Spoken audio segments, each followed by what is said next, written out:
Welcome on in. It is officially draft day, folks. This is the RotoWire Fantasy Football Podcast. I'm your host, John McKechnie.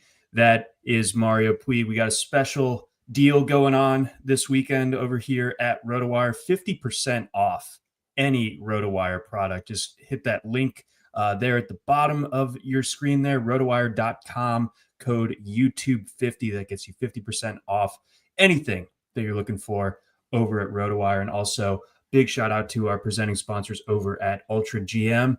But today, Mario, it's all business. We've been doing the prep for months at this point. We've known about a lot of these guys for years, even. And now the big day is here. The first round of the NFL draft gets underway later Thursday evening. So the format of today's show is basically going to be, we're just going to run through the first round and just kind of offer up our picks. Mario and I both have recently posted mocks within the last 12 hours or so. So as of Wednesday night and into Thursday morning. So some similarities, some key differences, and some good stuff coming. So why don't we just rip the Band-Aid off and get things started. Pick number one, Tennessee Titans. I think we don't have to spend a ton of time on this. It is going to be Cam Ward unless something cataclysmic happens. Right. It's going to be Cam Ward. It's all but so ever since Cam Ward ranked the NFL receivers as Trey Burks being the fifth best, I think they had no choice but to draft him, and that'll be the call there. They should take Hunter, but the Browns will. Yes, I have the Browns taking Travis Hunter as well.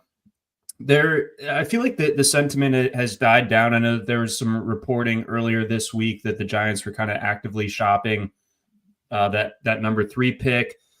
I think they end up standing pat. I think it's just one of those years where if there were a lot of quarterbacks, well, A, the Giants would just be taking one, and B, there's just not a dance partner. Like I don't think anyone's like moving up from 12 to 3 for Abdul Carter, as good as he might be. So I think that the Giants, try as they may, I think they're just going to end up sticking it at 3 and taking Carter.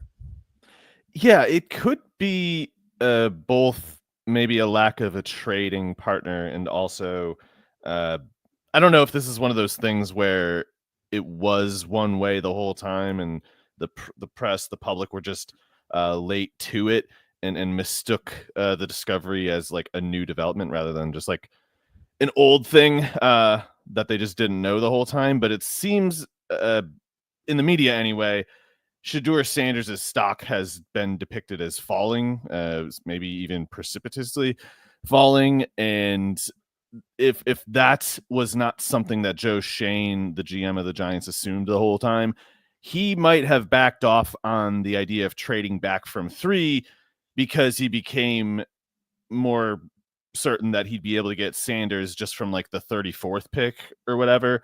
I actually projected a trade of the Giants moving up 2 spots. This would be a very Joe Schoen thing to do. Get fleeced by the Eagles with the 32nd pick, pay like a 3rd round pick to go up 2 spots to jump the Browns, and then take Shedeur Sanders. And then of course they still suck. That would be some masterful chess maneuvering from Joe Schoen and company. Number 4, the Patriots. I think that they will also stand pat. I think you and I are in lockstep on this one, and I think honestly anyone that's read some mock drafts these last few weeks or even months have probably been in on this. But Will Campbell seems to be the pick there. Do you think there's any chance that the Patriots take an offensive lineman that is not Will Campbell? Because I've seen some late steam for guys like Armand Membu and particularly Kelvin Banks getting some top 10 love here as we get closer. I think Banks does end up in the top 10, but not ahead of Membo. I think Membo might be able to go 4 over Campbell, but I don't. That's one of those reasons why I think the Patriots should also be trying to trade back really aggressively, because I think there's reason to suspect a drop off from the Campbell Membo tier to Banks. But if you end up with Banks, it's fine. And if you get like an additional 3rd round pick, or even better than that, for your troubles, I don't know how the Patriots could play it much better than that. But if they stay at 4, I think it's either Campbell or Membo. But yeah, the betting market heavily favors Campbell, and I can't really criticize it. Even though I'm not moved by Campbell, I can't really push back against the idea too much. Defensive linemen aren't often moved by Will Campbell, and he's often pushed back. Huh? I actually haven't had any caffeine yet because I was hoping to sneak a nap before we do the draft stuff, and I can't follow what you just said.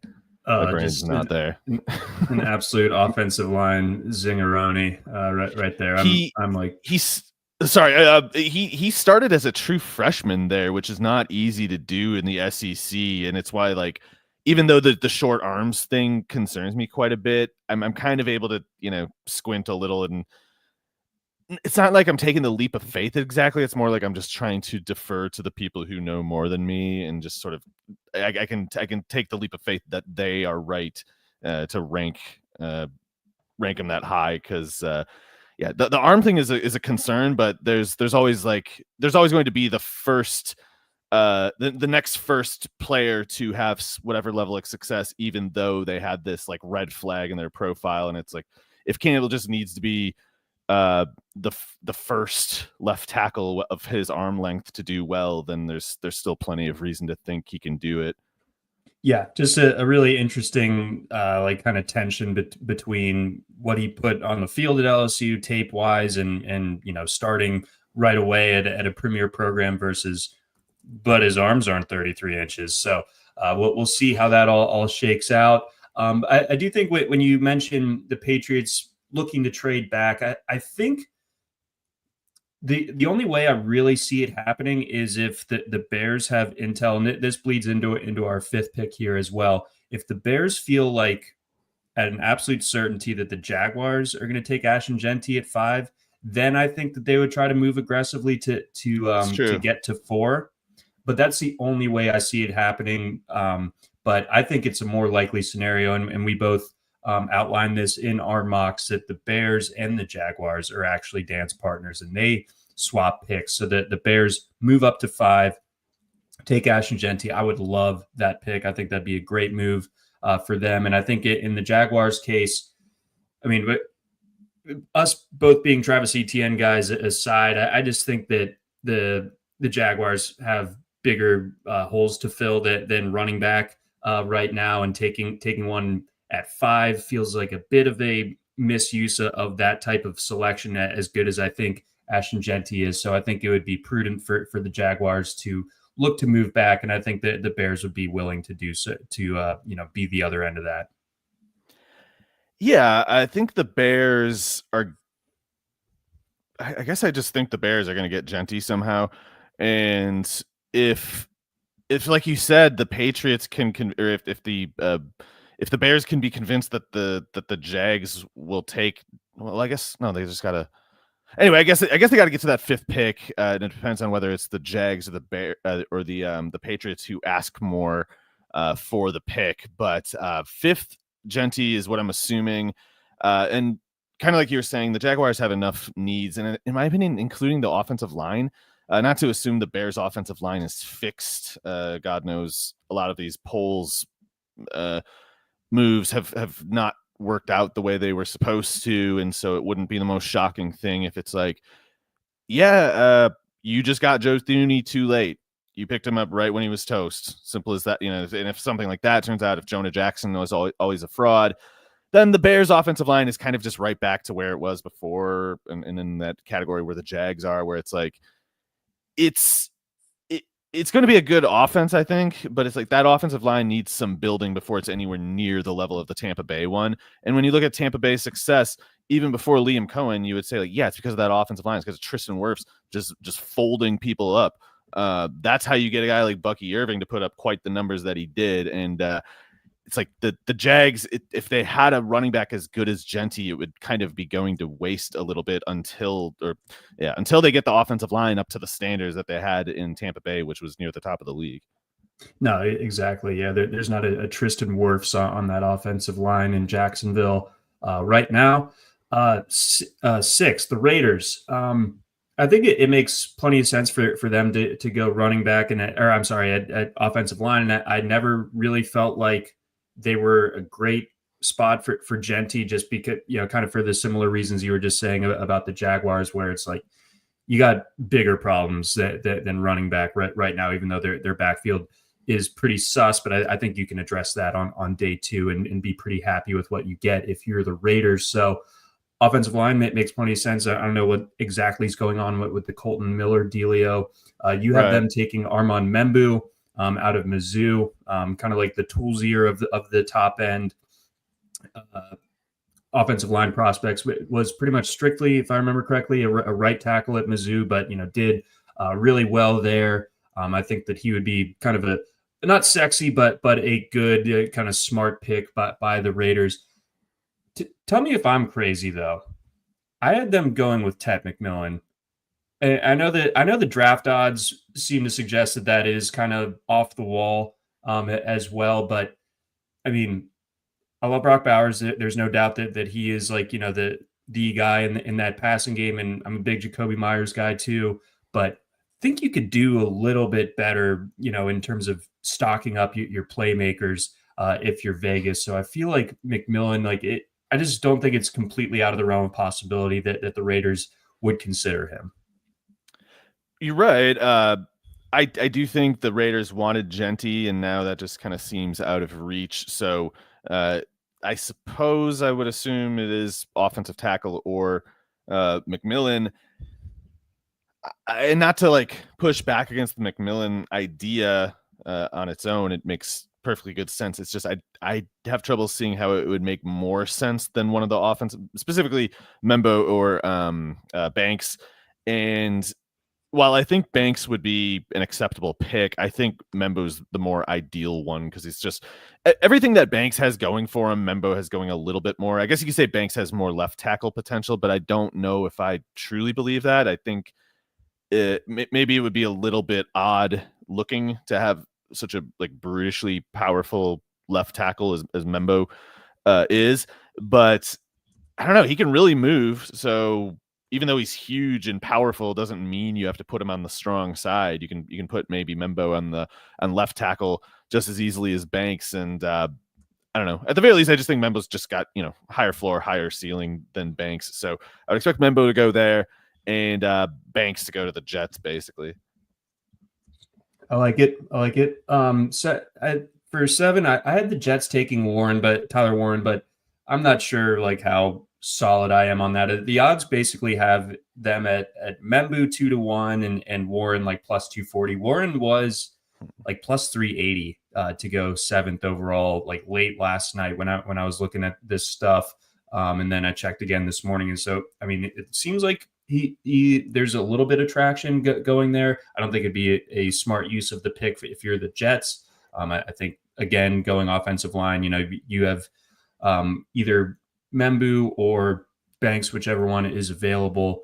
Plug him in opposite Olaf Shunu. You have 2 young tackles that I think you're building a nice base if you're the Jets. But your thoughts on the Warren potential in New York? That's a tough one for me to think through. I'm probably a little lower on Warren than maybe some folks. Not that I doubt him. It's just I don't see the perfectly clear star potential. I see more probably I don't know, tight end 5 type for some number of years, which would be really good, and it's fine. I just don't know about taking him in the top 10 for that sort of outcome. I think you do need him to kind of become a monster. Not quite to the same extent that he was at Penn State, but you do need to kind of, or more like Brock Bowers, I guess you could say more realistically. You'd have to get Brock Bowers level returns out of Warren, in my opinion, to be worth picking this high. And I just don't see it. I think Warren also is at slight risk of being a little bit better of a real life player than a fantasy player, just because he is so hulking. He can do those inline kind of plays. But in any case, I think as much as I cannot know for sure, I would expect that Aaron Glenn is in pretty solid philosophical agreement with Dan Campbell. I think that whatever else might be true about Campbell and the Lions experiment, they very specifically, for very specific reasons, went in prioritizing building not just a good but dominant offensive line. Like they went in specifically thinking it can't just be good, it has to be like one of the best, and nothing less than that will suffice. And if Aaron Glenn takes that look at the Jets right now in that 7th overall pick, I think it's Membo if he's there, but Banks if he's not. Okay. All right. I mean, that's certainly plenty reasonable. 8 Panthers. What are you thinking? I think it's either got to be Michael Williams or Mason Graham. And I would pick Graham if I was them, but that's not to like bash the Williams idea. Williams being only 20 years, or he'll be like 21 in July or something like that. That is a perfectly sound reason to project growth in his game. I think it'd be a little easier to project that growth if he had been healthy enough to do athletic testing. Unfortunately, he wasn't. But Williams is probably a very good athlete, whatever the specific numbers are. And if and this has happened a lot of other times with other prospects at any particular position, if he turns 21, 22, 23 and all of a sudden just starts looking like a fundamentally different player, that would not be shocking. And if Williams becomes his like upper range outcome, could be something like, Alden Smith or something like that. Like, I mean, that kind of lanky, rangy leverage guy like that on the edge can be can have a pretty profound effect on a game, and arguably a bigger effect than a guy like Mason Graham could as more of like a run stuffer type of defensive tackle. But I don't know, the Panthers, what do they need to rush the passer for? When are they going to have a lead? Who's throwing against the Panthers? You run 45 times against the Panthers and you beat them pretty much every time. That's how it works. So with that said, though, I mean, again, because Williams being so young, if the Panthers could be better in a year than they are now, maybe they'll have some pass rushing opportunities in a year. And if they do, then they'd be glad to have Williams. It's just, I think they'd also be glad to have Graham in that scenario too. But edge is, pass rushing is generally more prioritized than run stopping, and Williams just has all the conventional like upside indicators that would make him a pretty easily justified pick there. Yeah, I'm relieved to see that we're kind of in lockstep in the sense that we both think that Mykel Williams goes before Jalen Walker, the other Georgia edge type prospect. I'm definitely leaning that way, yeah. I think that the odds on that stuff are moving a lot. I wish that there was a prop posted for who goes first between the two of them, because I do think that Mykel Williams ends up going decent chunk. I think that I think he goes top 10. I think there's just I love Jalen Walker, but there's just, he basically has to be Hassan Reddick for that to work, and Mykel is just like a little bit more conventional. And like you said, he's just 20. So I think that there's a lot of room for growth when it comes to him. You have Mykel going 9th to the Saints. I had the Saints taking an offensive lineman. They need one. Yeah, I mean, yeah, because Penning's just not it, and Ramczyk retired. So I had Membu falling to them. That would be, I think, one that if it would be very fortunate to get him. Exactly. So that's looking less likely seemingly by the minute, but I certainly think that the Saints would be, if one of the top, if Banks one of the non-Campbells. Mm-hmm.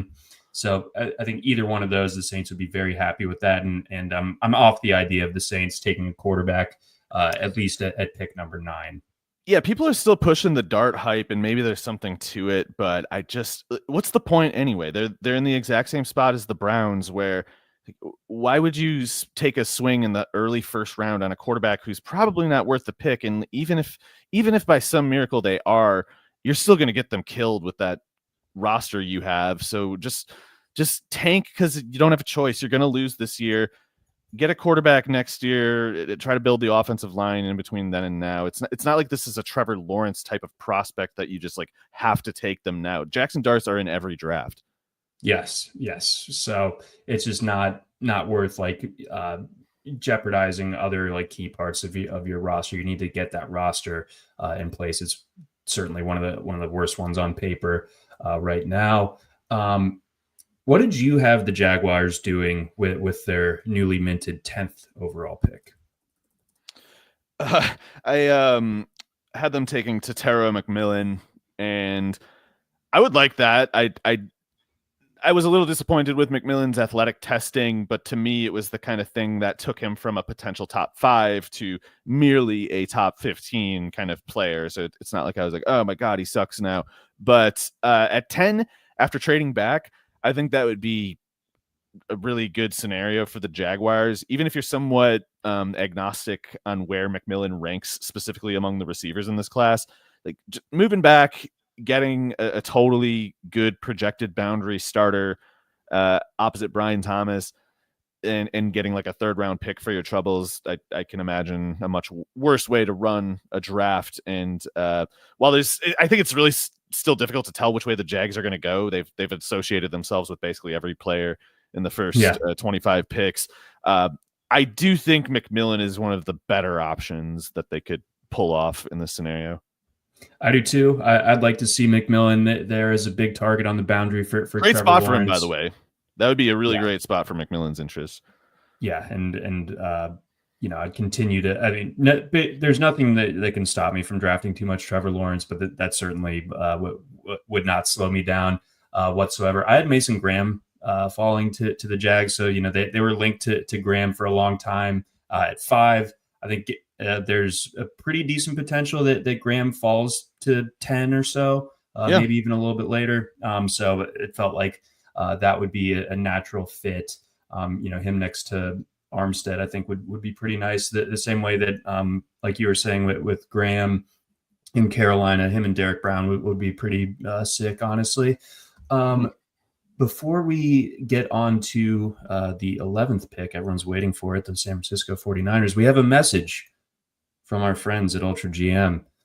Have you ever dreamed of managing your favorite pro football team? Do you watch your team and think the GM got it wrong again? Do you think you can do better? Well, here's your chance to prove it. Introducing Ultra GM, a revolutionary new take on fantasy football that makes you the general manager of your favorite team. Start with the team's full roster and build it through the draft, free agency, trades, and even the practice squad to create your ideal team. No fantasy football platform or GM simulator has ever provided this degree of realism and engagement that Ultra GM provides. And none has ever given you the opportunity to manage the team that you love and care for the most. Compete against family, friends, and even your team's real GM to see who is the Ultra GM. You think you can do better than your team's GM? Visit ultragm.com to prove it. All right, 11, 49ers. They were a little bit hard to shop for, but also not extremely. I think that, the injuries really kind of killed them last year, but I also thought that my concerns with them coming into the year last year had a lot to do with the fact that they had a lot of turnover in the front 7 from their Super Bowl team. They didn't restock it in a way that I loved. And I mean, they weren't like off. Say again? They had to cut costs too. So like they went into last year like a little bit depleted, like you said, and then they had to cut a guy like Hargrave this offseason. Right. And I think one of their big contributors, Malik Collins, is gone from that line as well. So I think interior defensive line is where we both looked. You like Derek Harmon there. I gave them Walter Nolan. Fair enough. They're a little bit different. Nolan, I have falling out of the first round, but not because I have any confidence. I mean, it was one of those things like I was trying to get him as high as top 20, and I just kind of couldn't really find a way to make it fit. But the reason I think Harmon will go ahead of Nolan is basically just that Harmon's more toolsy and probably a little bit more versatile. Nolan is probably one of these guys who doesn't have that much versatility. Like he's probably mostly like a one gap, four-man front kind of defensive tackle. But in that capacity, he could be really, really good. And to the point that he's like, at the very least, a double-digit tackle for loss guy, maybe even one of the leading pass rushers among defensive tackles. It's just in Harmon's case, I feel like it's a little bit overlooked that he's basically a blue chip athlete. He probably doesn't have like blue chip skills, or else he would have been a little more productive than he was in college. But he was still productive in college, both at Oregon and Michigan State. And being like 6'5", 310 plus with the long arms and having the athletic testing that he does, it's a pretty unique category in terms of just height, weight, athleticism that Harmon is in. So I think Harmon in the top 12 makes a lot of sense. And for the 49ers, I think he'd make a lot of sense. But some defensive tackle, one way or the other, seems ideal for the 49ers, in my opinion, because they're projected to start like Jordan, what is his name, Elliott or something, that like Missouri guy who's in Cleveland and just sucks. Like you cannot have that as a starting group. It's a ridiculous idea. Yeah, so luckily for the 49ers, they're probably not happy that they're having to pick 11th, but for what they need, they're going to have options available, I think, that can give them some immediate help. Second round too. It's not the worst draft to have to rebuild your defensive line, but you got to spend in it. You can't just like try to be cheap. No, exactly. So, and in Nolan's case, I'll always have a soft spot for him because he was part of that Texas A&M recruiting class that put Nick Saban on tilt beyond all reason, to where he had to do like a town hall in Tuscaloosa and be like, "Please, we need more money. Jimbo's winning."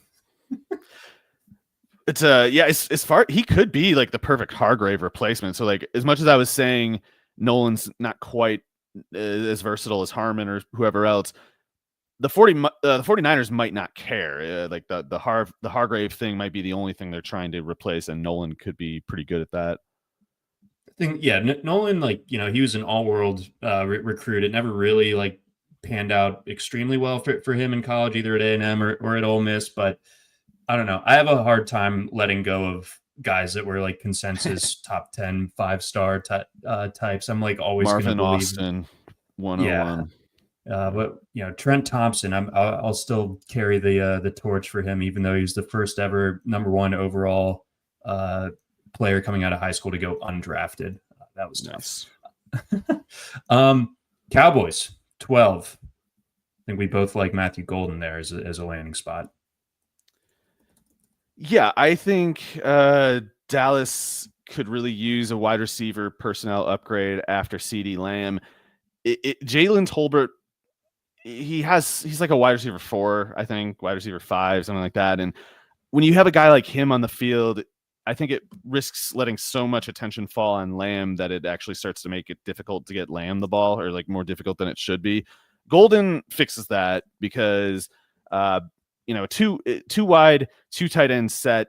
You have Golden clearing out, enough of the coverage, enough of the zone coverage to or like isolate enough of the coverage that it just, more reliably where you need to get Lamb to, and that when you send Lamb to where you need to send him, he will get open more reliably by having the amount of space that would be on the field with Golden as opposed to Tolbert. So I don't think Golden's like a monster or anything, but yeah, there's 2 guys that Dallas has had that Jerry Jones will think of, and it's Joey Galloway and it's Alvin Harper, and particularly in Harper's case, Jerry has fond memories of that. My good pal who was at the wedding with us a couple weeks ago, David Tubb, noted Cowboys fan, does not love the idea of Matthew Golden at 12. We'll have to see what GM Tubbs would do in that scenario if he was in the war room there at the Star. But I think you make good points about where Cowboys need to give Lamb some help, and I think Golden would be a nice speed addition there. 13, I think you found a way to get the Dolphins to trade back. I couldn't quite figure that one out. I had the Dolphins sticking it at 13, but you have Seattle moving up. With them. That's not based on any intel. I feel like someone's going to try to trade up in this range. The Seahawks have 2 seconds and 2/3. So I was like, okay, I guess you guys got to trade up now. So 13, if the Dolphins stay there, I think they're almost compelled to take a corner. It's kind of crazy how bad their boundary corner personnel is. they have some slot coverage guys, I guess, but on the boundary, they were kind of counting on Jalen Ramsey to keep carrying, even in light of Kendall Fuller being gone. It was just like, oh, well, at least we got Ramsey, and now it comes up like Ramsey wants out. So you're starting Storm Duck unless you take a corner here. Well, it's cool to start a guy named Storm Duck, but I don't know if it's a good bit. And if they're not that serious about winning, I would say go ahead. But their boundary corners are in a lot of trouble because it's guys like Duck and I can't remember the other. Anyway, they should probably get at least one corner in the first 3 rounds. I always thought it was messed up that Storm Duck didn't play at Oregon. I also thought it was messed up that the Wisconsin never got Elijah Badger, but that was screwed up. It always messes with my head to see Shamir DK at Florida and then Elijah Badger at Florida. I'm like, and it's DK that transferred to Florida, not Badger. This doesn't make it. Someone should have stepped in. I know, right?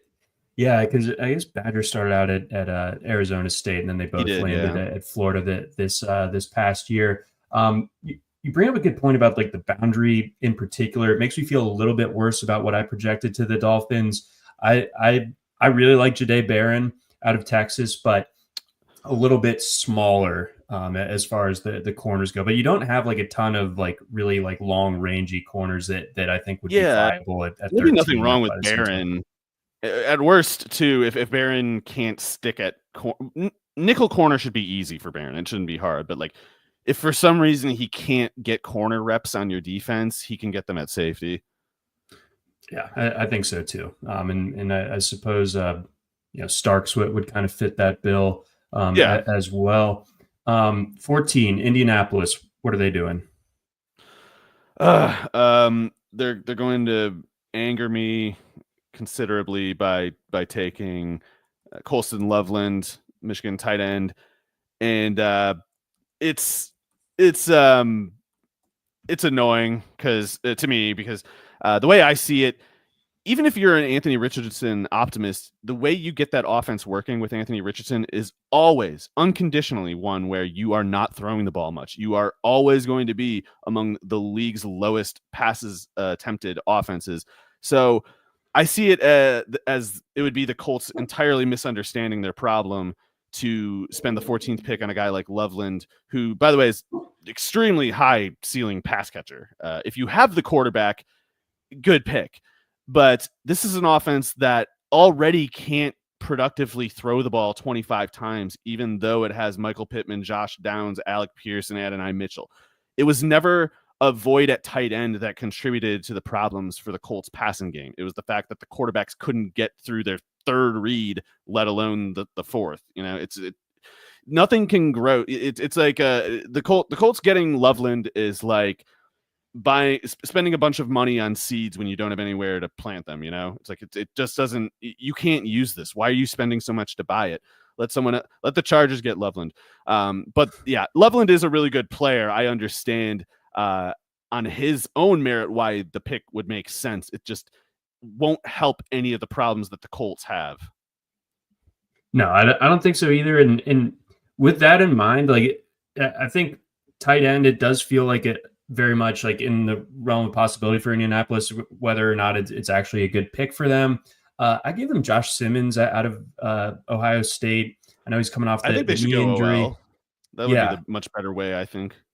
And Braden Smith's getting up there. I think this is the last year of his deal. So, that's sort of like. And who knows what's going on with him?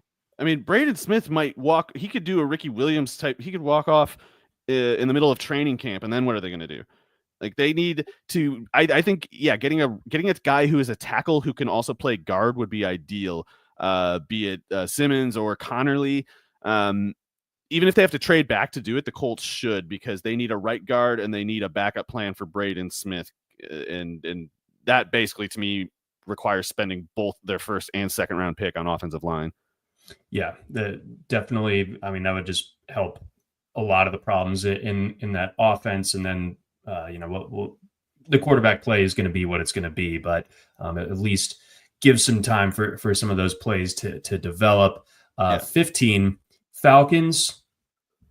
We both like them to kind of buck the trend that a lot of people down this way like to talk about, where Falcons fans who are also Georgia fans always bemoan the fact that the Falcons never take dogs.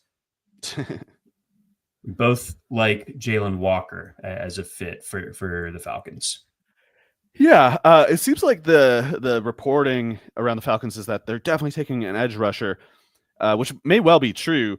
I just don't know why they would do that so specifically when they have 3 guys. There's like Egbuka, Trice, and Floyd, I think they signed. So they don't really need an edge rusher to the extent that they would overlook, for instance, the accusations against Mike Green and take him. But maybe they will. No one's stopping them. So with that said, I think corner is a bigger need than edge. And I think in Walker's case, it's more just that, hey, we didn't expect this guy to fall that far, so we're just going to take him. Yeah, I think the Falcons just seem to always have, like, ever since like John Abraham, I hate everything they do, other than like the Drake London pick. Everything they've been done since then, I'm just like, this is making me puke. Yeah, man. I mean, people down here have their tinfoil hats on. And the Robinson pick was okay. I didn't mean that. I'm not. Always take running backs. Every running back pick is good, unless it's too late. They all say that Fontenot is a sleeper cell still for working for the Saints, and that's why it's hard to tell the difference, isn't it? That's cool. That like 80% of the employed GMs in the league you could like credibly accuse of being spies for another team in the division, just because of how bad they are. It would happen to the Falcons too. Arthur Blank too busy just being on the field, running around, having a bad mustache. Yours is good. That's right. Sorry, he is a Monopoly man, but yeah, he does. Not the best. Let's see here. We are halfway through the first round. Cardinals. How did you attack them? Where did you think that they needed to stock up? I have no idea. I think there's plenty of spots on the Cardinals roster that are sort of weak or not strong or could be improved, but they also have a bunch of sort of maturing investments. Like a guy like Ojulari coming back from the injury could really change their complexion on the edge, such that like Josh Sweat and Ojulari is all they need. Defensive end checked. I think their defensive tackles could be better, but they just spent a first-round pick on Darius Robinson, and not that I think it'll work out, but they're kind of they're committed now. They have to give him room on the roster, so I don't really see defensive tackle, even though I think they could make the team better with a better defensive tackle or two.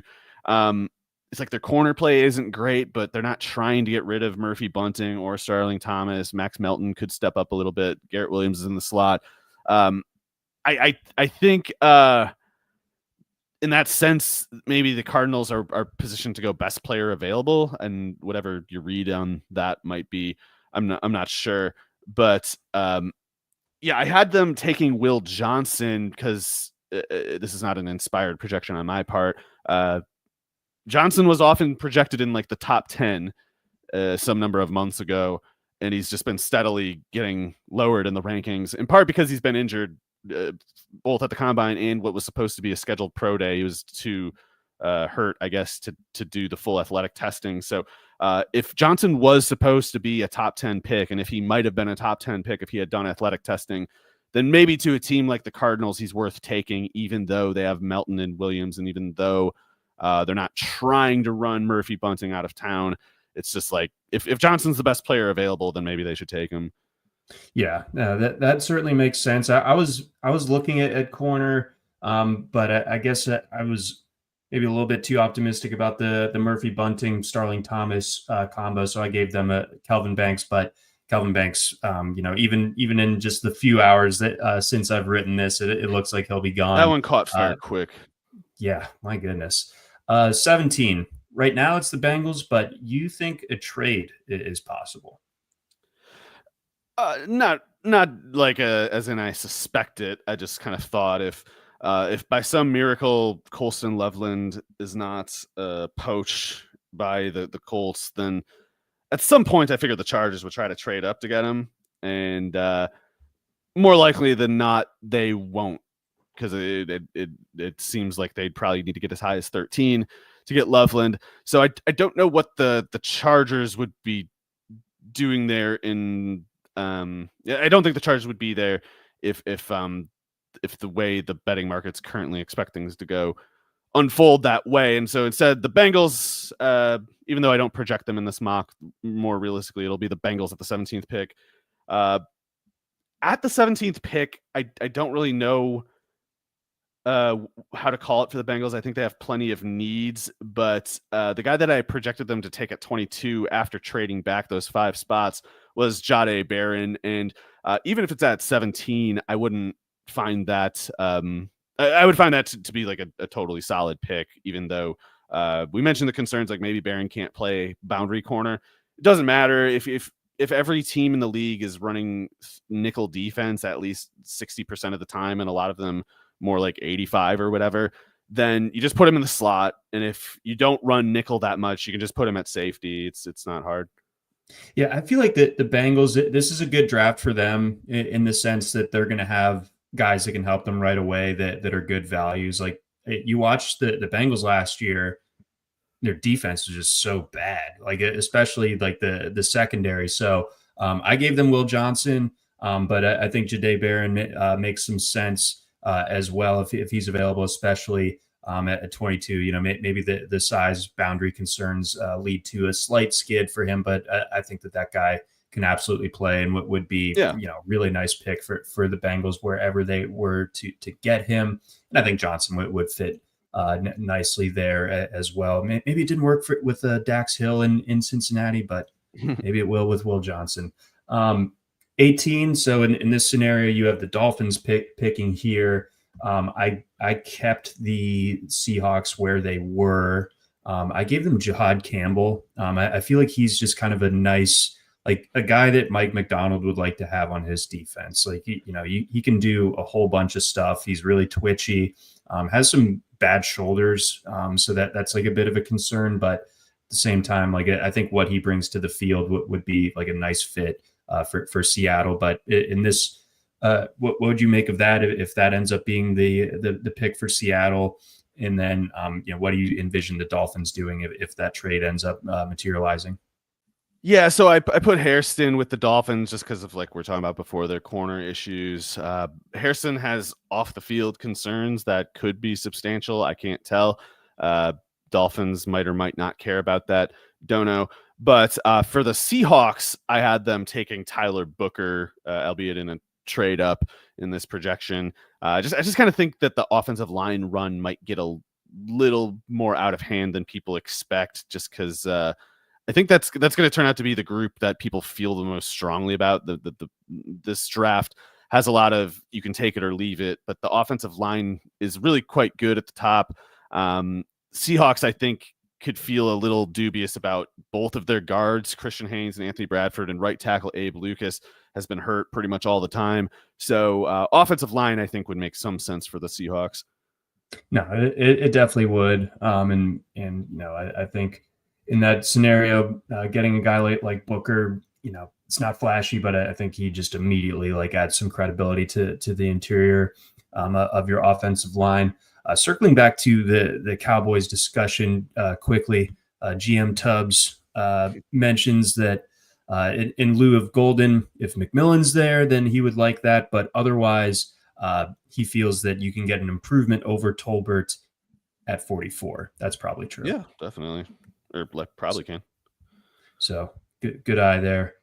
Tubbs, pick number 19, the Tampa Bay Buccaneers. I gave them Malachi Starks, and I know that might come off as strange given how good the safety personnel is for Tampa, but you and I mentioned it a whole bunch of times during the season last year. Tyke Smith as the nickel, just kind of they love not him, viable.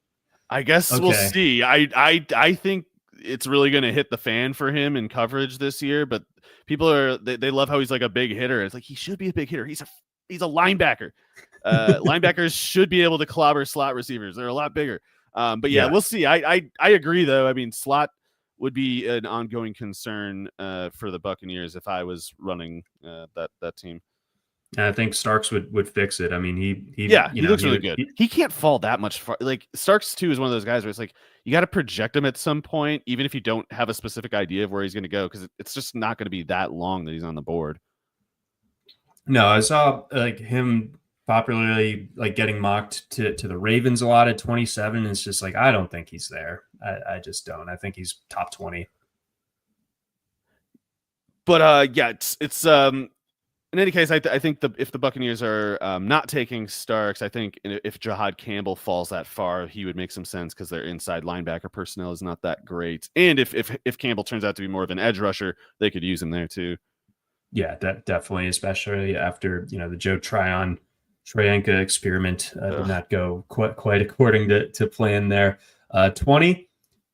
All right, we were right in range with each other as far as Will Johnson and Jahad Campbell were concerned. We were like one pick apart. We are in lockstep on the Broncos taking TreVeyon Henderson. This is probably like a blend of what the smoke screens are telling us right now, or the tea leaves, and the kind of overarching thought that the Broncos are going with a running back if they stick at 20. I don't know if I'm buying the rumor as of this morning that the Broncos are looking to move up or move back. Like I think that they're just kind of in a great spot. They're spamming a lot of noise too, which makes it hard. It's like, why do you got to be like this? We're not going to see it coming, whatever the pick is. But they've been linked to like TreVeyon Henderson, Amari Hampton, Ashton Jeanty.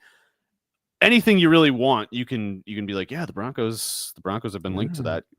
So who knows? Sean Payton's clearly up to something, but I listed TreVeyon Henderson just because as much as I don't really understand why he's ranked quite so high, at least relative to someone like RJ Harvey.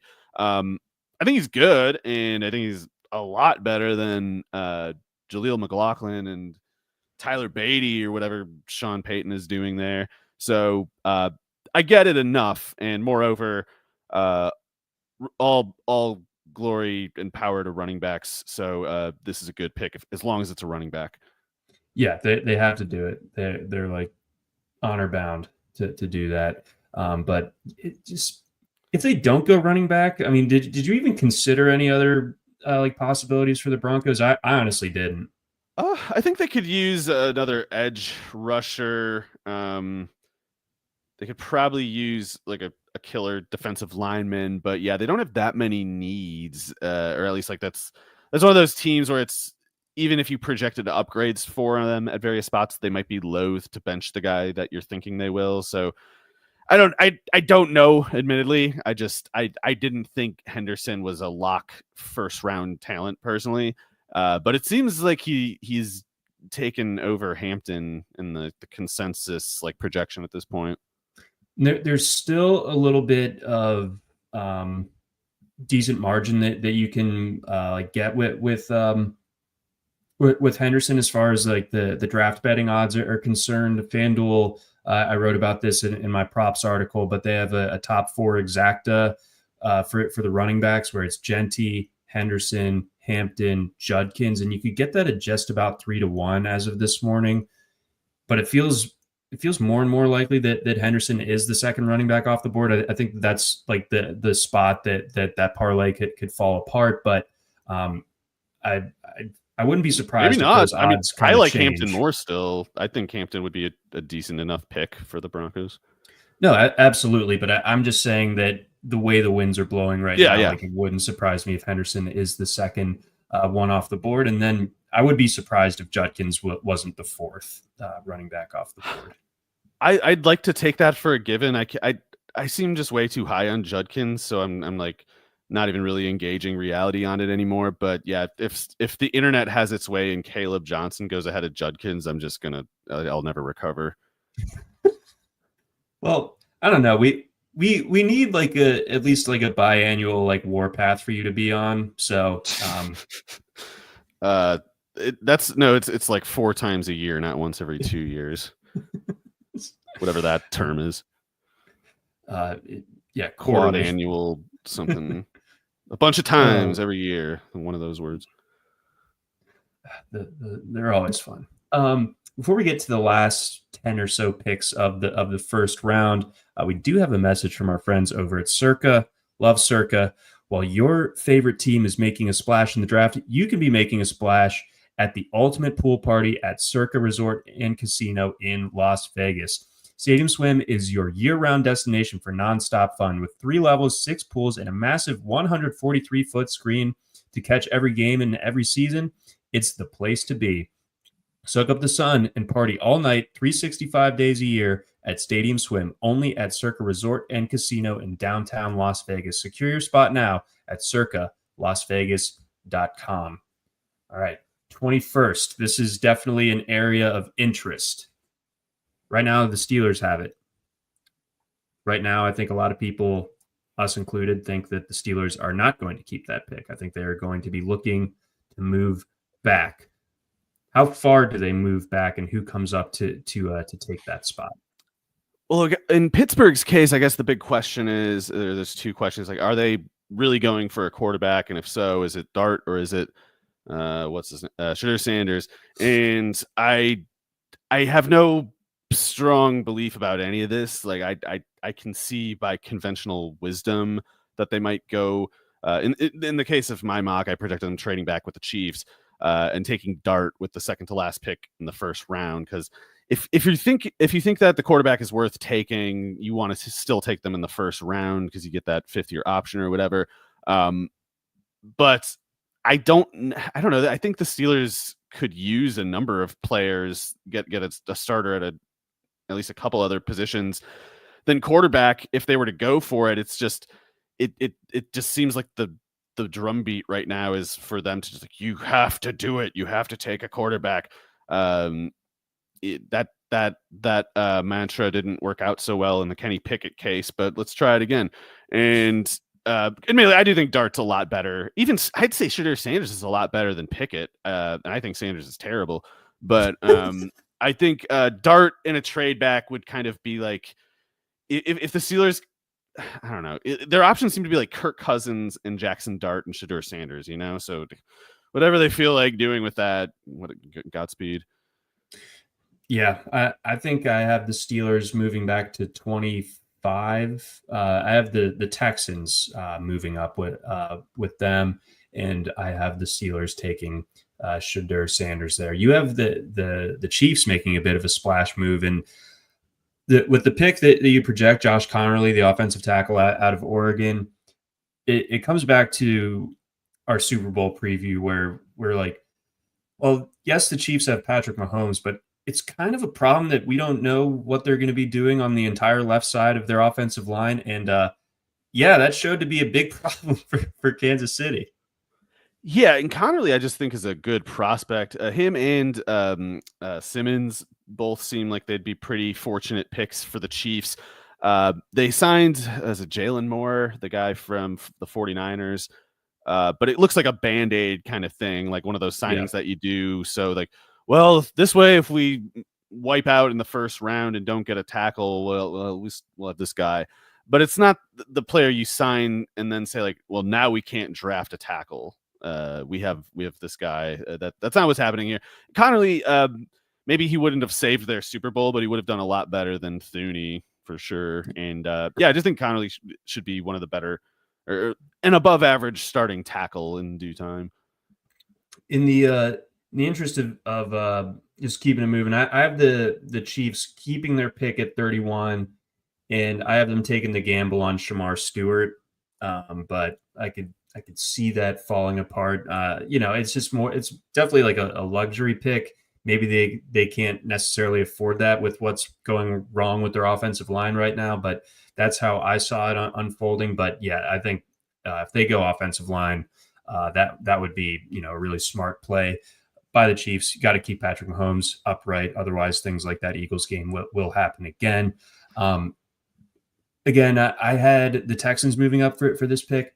I like Egbuka to the Texans. I think that they, it's obvious that they have offensive line problems that they need to fix after kind of making like a wholesale change this offseason. But I think it kind of gets under discussed the outlook of their receiver room, because I don't know how much you can really count on Tank Dell anymore.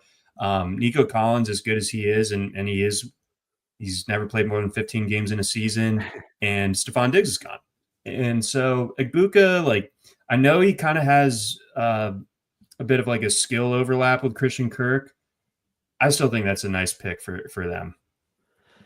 I guess more maybe importantly, if CJ Stroud demands it, they probably just do it. So that's one thing that I somehow didn't consider at all up until this point. So yeah, Egbuka, I wouldn't really like the pick that much, but I guess that's just because I don't think he's that good, or like in the ways that I think Egbuka is good. I think a lot of players are. He's more of a wide receiver 3 to me than a 1 or a 2, but not because I think he's bad. Of course, if the Texans were to draft him, even if Collins and Kirk stay healthy, I think you can expect like 750, 800 snaps for Egbuka in that scenario. But yeah, like you said, it's the Tank Dell thing sucks. Don't know what to add about it. And Collins, even Kirk too. I can't remember what it was. I feel like Kirk's been a little nicked up too. Sure. But yeah, so getting some receiver they could do worse. I projected Gray Zabel, the North Dakota State offensive lineman, but the Texans might not agree with my assessment. Is like their offensive line is a mess and they need to do something, but they might think they like put enough band-aids on it. Yeah, speaking of Christian Kirk and injuries, like I remember it was like the Jaguars Monday night game against the Bengals 2 seasons ago, and Kirk dusted the cornerback, like caught this deep pass, but like the way that he got injured on the play, and I think it was, if you're a guy, like a really painful injury. But like it looked like he had just been like struck by a poison football. Like he like makes the play and is like, oh no, this is not good. I don't know why I remember that so specifically, but yeah, Kirk not necessarily the most durable of the receivers. So getting another body in there at that position, I think makes some sense for Houston, and linking him back up with CJ Stroud, all the better. Speaking of college reunions, I like the Chargers taking Colston Loveland if he's there at 22. I think you're probably right in the sense that he ends up going higher than that. So the Chargers would probably have to move up into the teens to get him. But yeah, I could see Kenneth Grant, I think, would be the pick in this scenario, because the Chargers have like a catastrophic lack of defensive tackle personnel at the moment. Yes, they do. And that could use some fixing. And he would still fit that Michigan bill as well. Packers 23. They were a difficult one. I kind of did some crowdsourcing from our, given how much of our workforce is based in Wisconsin. What's your wish list? What are you hoping for? I landed on Devin Ezeraku out of BC. He also has some connections to Jeff Hafley, of course, but I think that edge definitely makes some sense. And I think you said it well in your previous 3-round mock, where it's like that. Yes, they drafted Lucas Van Ness. They've gotten nothing from Lucas Van Ness so far. So you need to kind of like keep taking bites at the apple. I just like Izuruaku also, just in general. I like the tape. The production's great. The athleticism is great. I'm actually surprised he doesn't get like top 10 hype. So yeah, I think he'd be a great pick for the Packers. Yeah, I do too. Obviously, that's why I threw it down there. It feels like the Vikings want to move off their pick because they come into this one with only 4 picks, I believe, in this draft, which is nuts. Oh, that's always funny. Yeah. So, wait, you guys have more picks than that? You have a pick every round? I hate it when my picks in the first 100 are like 27 and 126. Oh, well. Yeah, I think trading back would make some sense for them. But if the Vikings stay there, Donovan Jackson, their left guard spot is a question. And the Vikings spent a lot of money on Will Freeze at right guard. So it's like, if you value the guard rep that much, might as well take Donovan Jackson there, I think. In offense, so I gave them Gray Zabel, who or him, yeah. I think he makes sense to move inside. And I think I made this point in the article, but obviously Sam Darnold like wilted in those last 2 games last year against the Lions and against the Rams. But why exactly? It's not all Darnold. Like I think that both the Lions and the Rams figured out that if you just blitz that, what was left of that Minnesota offensive line, they were going to have success. And so, you do get Darisaw back, but at left tackle, but you still I think that really showed kind of where they need to go in this draft as far as their needs are concerned. So I like them taking an interior offensive lineman as well. I talked about pick 25 with the Steelers. In my projected trade, you had the Texans sticking at 25 and taking Gray Zabel. So we're kind of in lockstep there. 26. I think the Rams are shopping this one.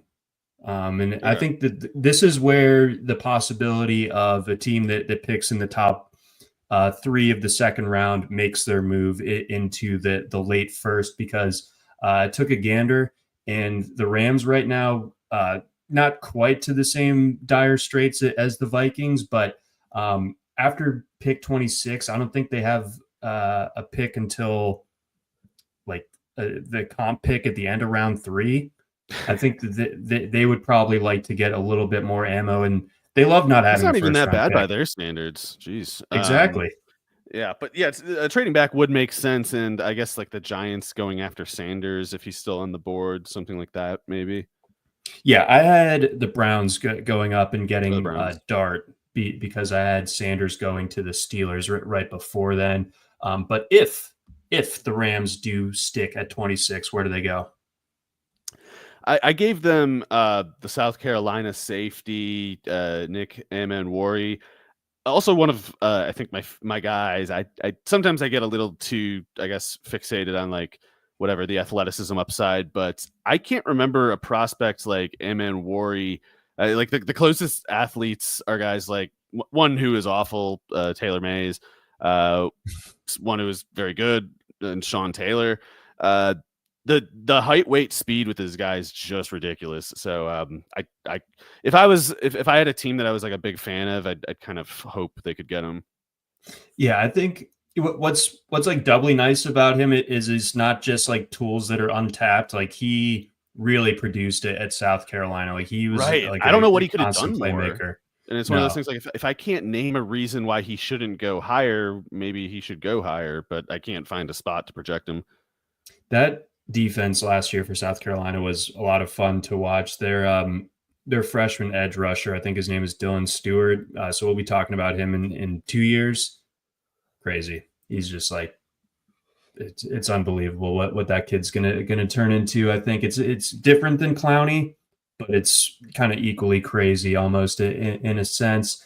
But that's an aside. 27 Ravens. What are they doing?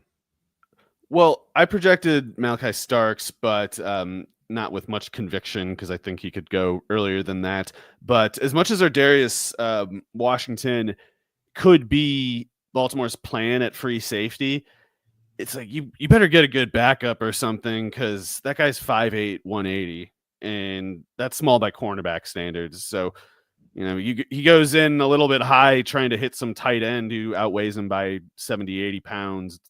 It's just easy to have things go wrong with like your sternum and your clavicle and your shoulders at that build. So I think getting Starks would make sense for the Ravens in best player available sense and plausible need sense, even though it's not like they're looking to bench Washington.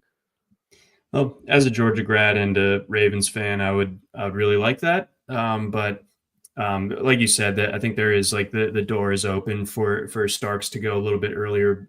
If Amenwari is available, I'd like the Ravens to grab him too. But yeah, I think, I was just so jaded by the Ravens safety play last year, especially with Marcus Williams and Eddie Jackson, to where Ardarius Washington just felt like a godsend. But you bring up some real concerns when it comes to him holding up and playing the way that he does, because if you're 5'8", 180 and you're playing safety, like you have to kind of be a maniac, and that's how he plays. And that could also, kind of get you dinged up over the course of the season. So some safety help would definitely work. I went a little bit off the reservation with who I projected. I gave them Omar Norman Lott out of Tennessee, kind of like a rotational defensive end type.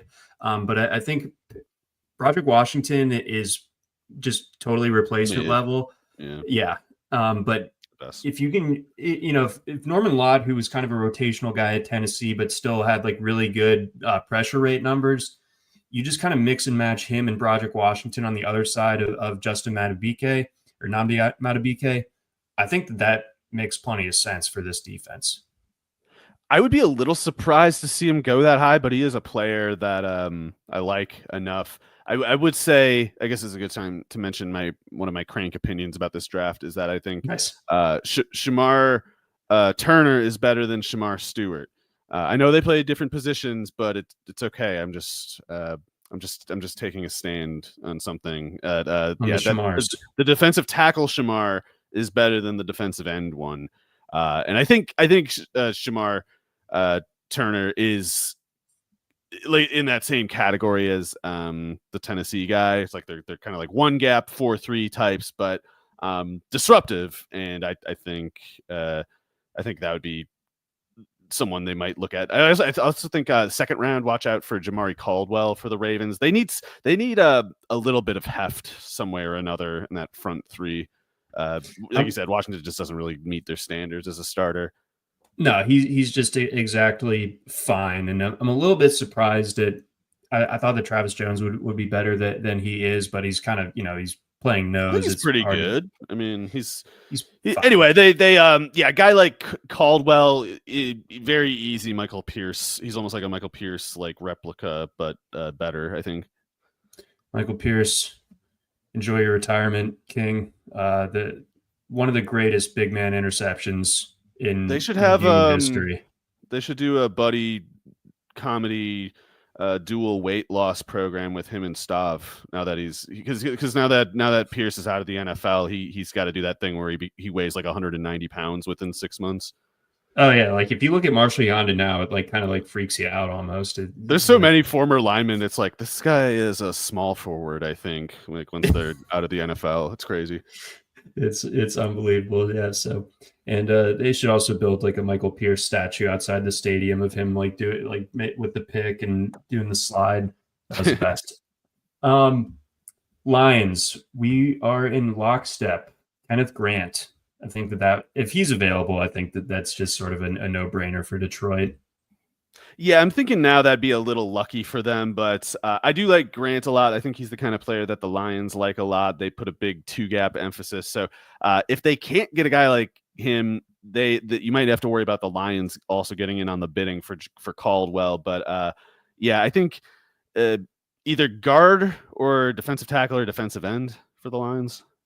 Yeah, I felt like the injuries on their front seven last year were so crazy that I think they kind of had to learn an unfortunate lesson about like the importance of depth. And like DJ Reader, I think is still really good, but I think this is the last year of his contract. And he's entering his age 30 got that season. ACL.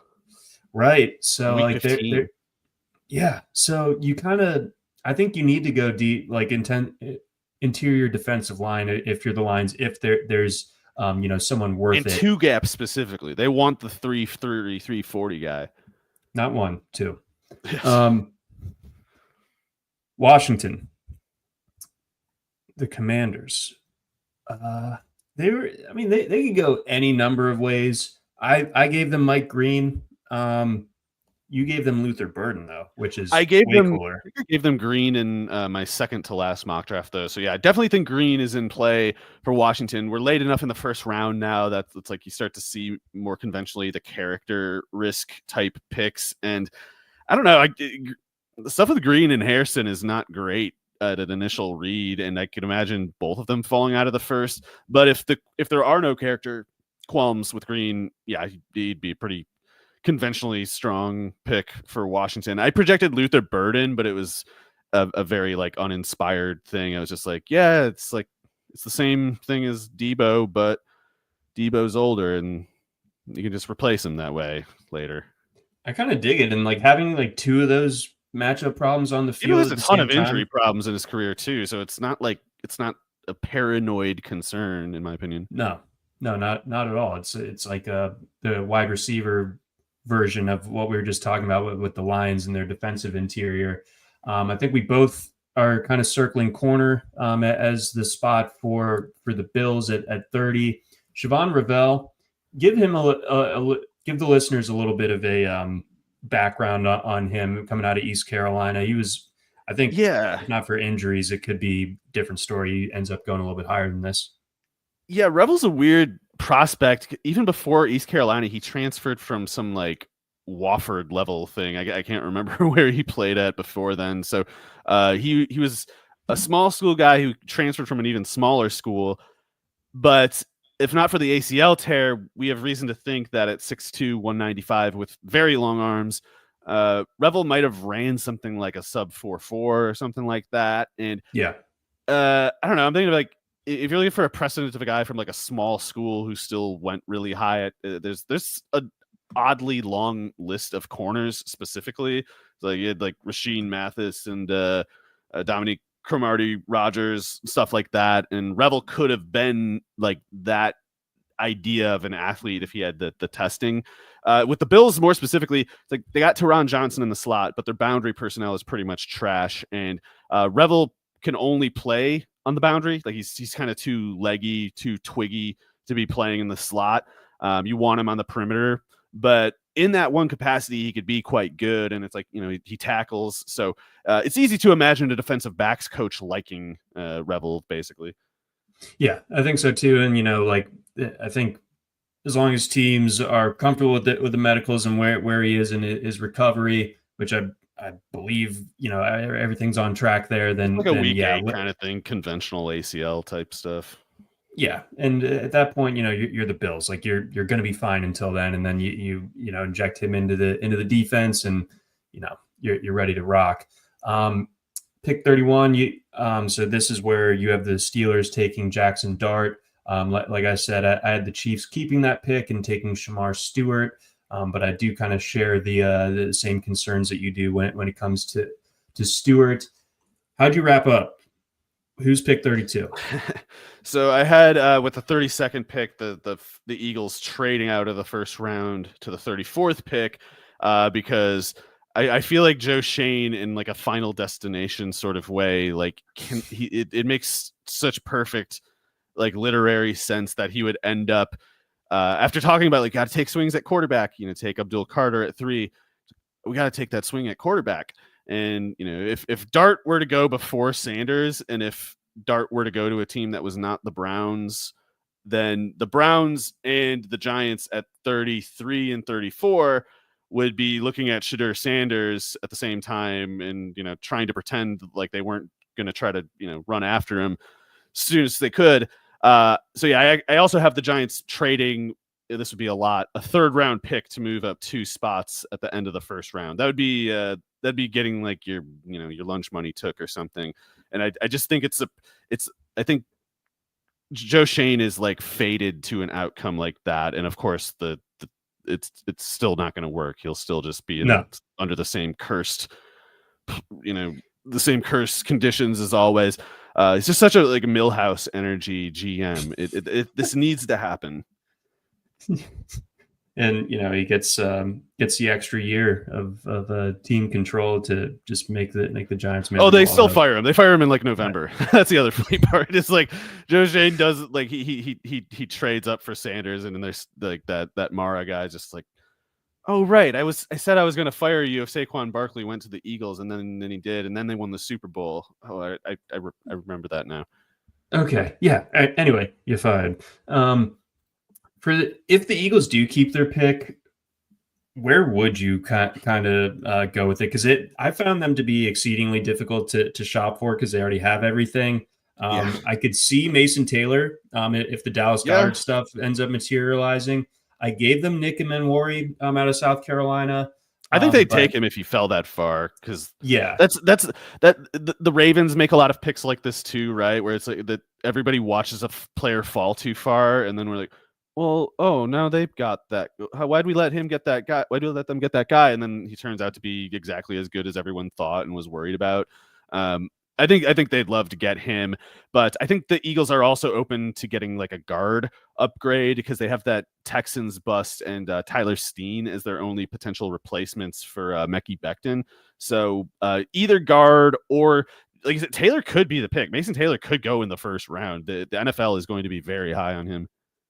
And, his, like, you were on this like pretty early on, and, credit to you for that. But like, I think the odds are starting to like point in that direction where like Mason Taylor to go in the first is only like plus 150 now. Whereas, a couple weeks ago, I still wouldn't predict it, but it's one of those things that people shouldn't be surprised if he goes in the top 32. Cause I don't like Brian Kelly particularly is like, he's preaching on his behalf. I can guarantee you. He's saying like this, I wish this was my son instead of Jason Taylor's.